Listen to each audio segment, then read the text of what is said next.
ကလေးနဲ့ကျယ်မင်းသမီးတခါတုန်းကတောကြီးထဲမှာ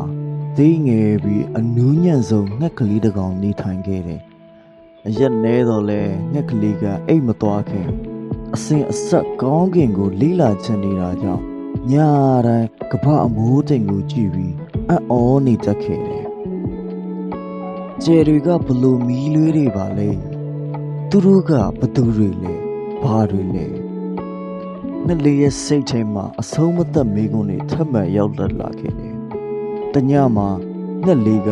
လမင်းအောက်ကတချင်း40လောက်တချင်းဆိုနေရင်းနဲ့အိမ်မက်ထဲကိုစိတ်ဝင်သွားခဲ့တယ်။အဲ့ဒီအချိန်မှာအလွန်တောက်ပတဲ့ကျယ်မင်းသမီးတူအိမ်မက်ထဲကိုပေါ်လာခဲ့တယ်။ကျယ်မင်းသမီးလေးက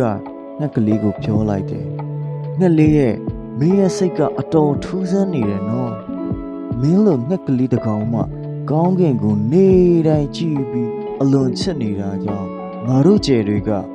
အရန်သတိထားတတ်ကြတယ်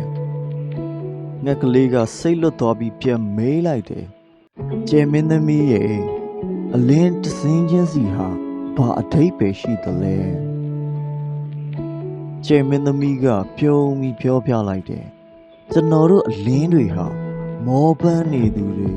လမ်းပြောင်းနေသူတွေကိုအမြဲသတိပေးတဲ့အမတ်တရအလင်းတွေပါတူးချင်းစီရဲ့အမှောင်ထဲမှာအလင်းတစ်စင်းစီထပ်ပေးထားတာပါပဲအဲဒီမှာငှက်ကလေးကနားထောင်နေအရန်လှပတဲ့အလင်းတိမ်ထဲမှာအိပ်ပျော်သွားတယ်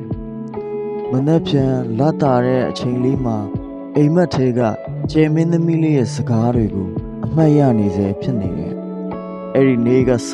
ပြီးတော့ငှက်ကလေးဟာမနက်တိုင်းတချင်းတစ်တပုတ်တီးဆိုးဖို့စဉ်းစားလာခဲ့တယ်။သူကစဉ်းစားတယ်။ငါအတန်သေးငယ်လဲတယောက်ယောက်ရဲ့စိတ်ထဲမှာအလင်းတစင်းဖြစ်နိုင်လိမ့်မယ်လို့သူစဉ်းစားမိတာပေါ့